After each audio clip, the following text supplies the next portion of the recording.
Everyone, स्वागत है आप सभी का एक बार फिर से बैंकिंग बस्ता के ऑफिशियल यूट्यूब चैनल पर। सो स्टूडेंट्स, कैसे हैं आप सब लोग एंड कैसे चल रही हैं आपकी तैयारियां।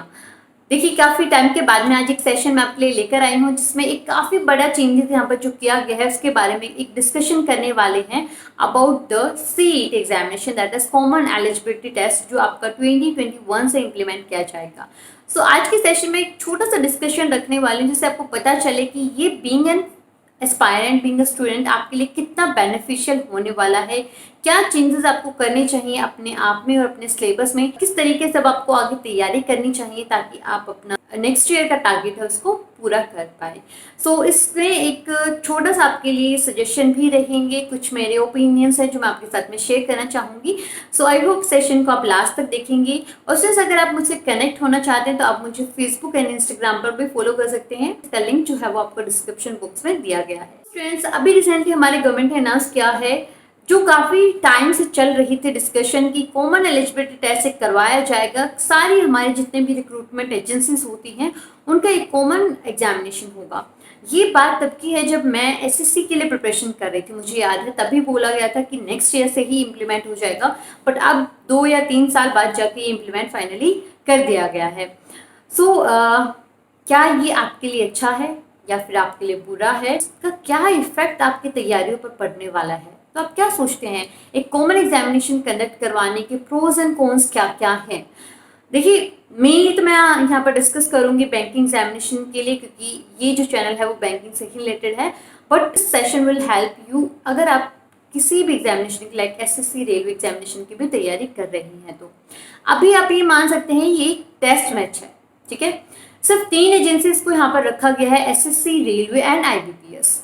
बाकी जो आपकी एजेंसीज हैं जो स्टेट गवर्नमेंट एग्जामिनेशन कंडक्ट करवाती हैं और काफ़ी सारे रिक्रूटमेंट एजेंसीज जो हैं उनको इसमें इंक्लूड नहीं किया गया है।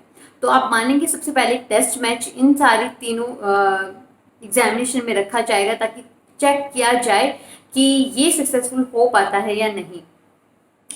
आपका प्री एग्जामिनेशन सबके लिए कॉमन होने वाला है, एसएससी एग्जामिनेशन हो, रेलवे हो या फिर आपका बैंकिंग एग्जामिनेशन हो।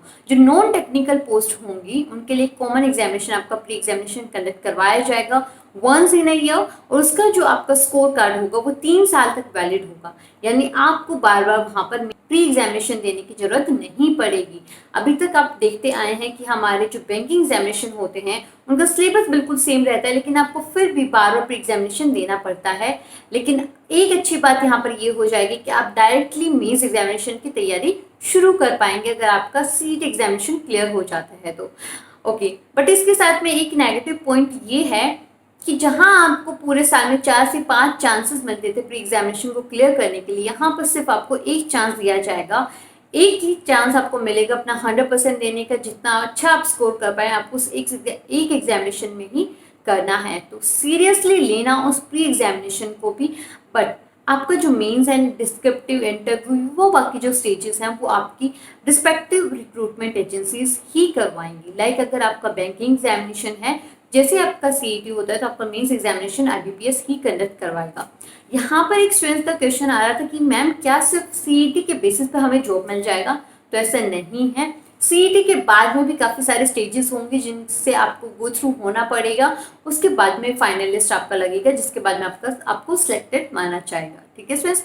सो एक पॉइंट ये आपके लिए हो गया। सेकेंड यहाँ पर पॉइंट आ जाता है सिलेबस के बारे में और लेवल ऑफ द एग्जामिनेशन के बारे में।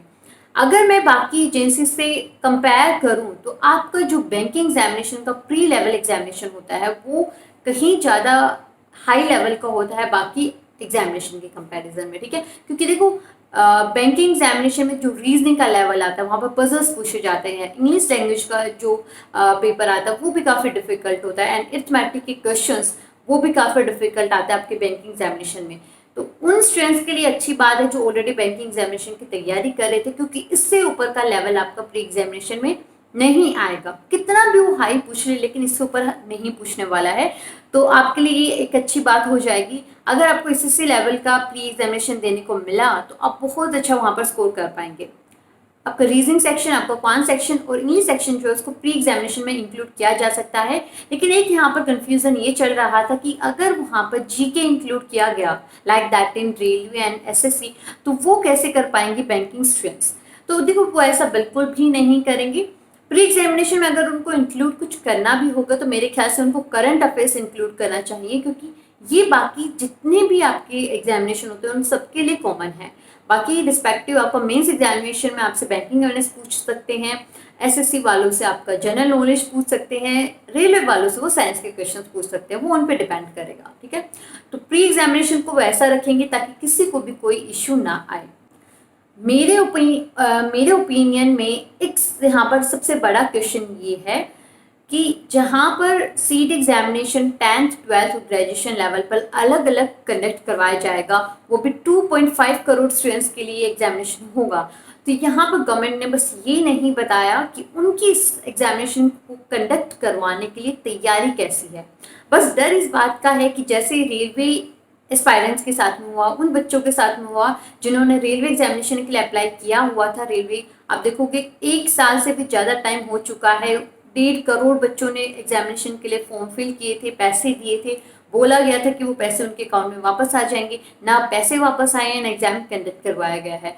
तो ये सिर्फ अनाउंसमेंट के साथ में एक प्लानिंग बहुत अच्छी यहाँ पर चाहिए होगी, एंड आई होप कि गवर्नमेंट अपनी एक अच्छी प्लानिंग के साथ में आएगी। आपका जो एग्जामिनेशन है उसको टाइमली मैनर में कंडक्ट करवाया जाएगा, क्योंकि 2.5 करोड़ अगर स्टूडेंट्स हैं तो उनका एग्जामिनेशन कंडक्ट करवाने में भी ज़्यादा टाइम लगेगा और साथ में उनका रिजल्ट देने में भी टाइम लगेगा।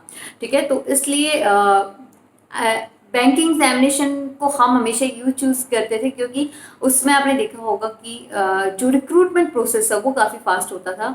तो अभी आपको थोड़ा सा डिपेंडेंट यहाँ पर सेंट्रल गवर्नमेंट पर होना पड़ेगा कि जब वो सीट एग्जामिनेशन लेंगे तो ही आपके आगे जो एग्जामिनेशन है वो बैंकिंग के हो पाएंगे। ठीक है, मुझे जस्ट इस चीज़ पर थोड़ा सा डाउट है कि क्या वो इतने स्टूडेंट्स का एग्जामिनेशन टाइमली मैनर में एंड फास्ट प्रोसेस के साथ में कंडक्ट करवा पाएंगे या नहीं।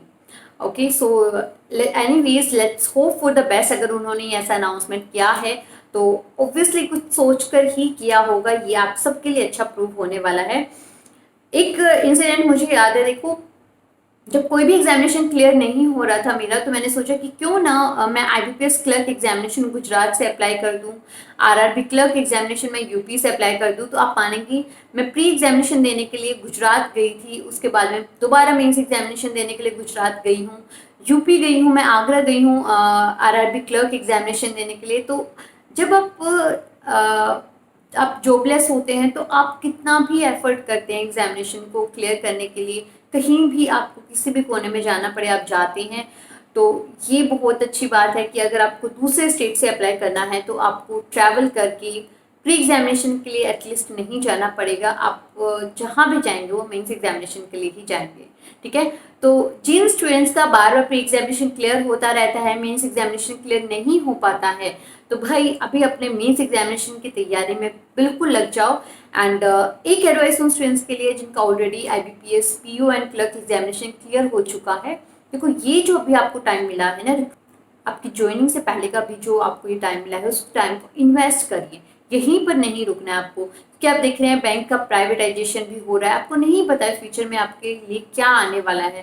तो ये जो टाइम है, मैं मानती हूँ ये जो मैंने अपना प्रिपरेशन अपनी ज्वाइनिंग से पहले का टाइम था वो हमें बहुत अच्छे से यूज़ करना चाहिए, उसमें अपनी पढ़ाई नहीं छोड़नी चाहिए। अगर आप आज बैंक एग्जामिनेशन क्लियर कर लिया है तो अपना टारगेट एसएससी रखो, यूपीएससी रखो, लेकिन बस मेहनत करते रहो, जितना ऊपर जा सकते हो अपनी लाइफ में उतना ऊपर जाओ। ठीक है सर, सो ये था आपके लिए, बिल्कुल भी यहाँ पर आप वरीड ना हो, अपनी जैसे तैयारी आप करते आए हैं वैसे तैयारी करते रहें, नेगेटिव न्यूज़ जो है उनसे दूर रहें, जो भी होगा वो आपके लिए हमेशा अच्छा ही होगा।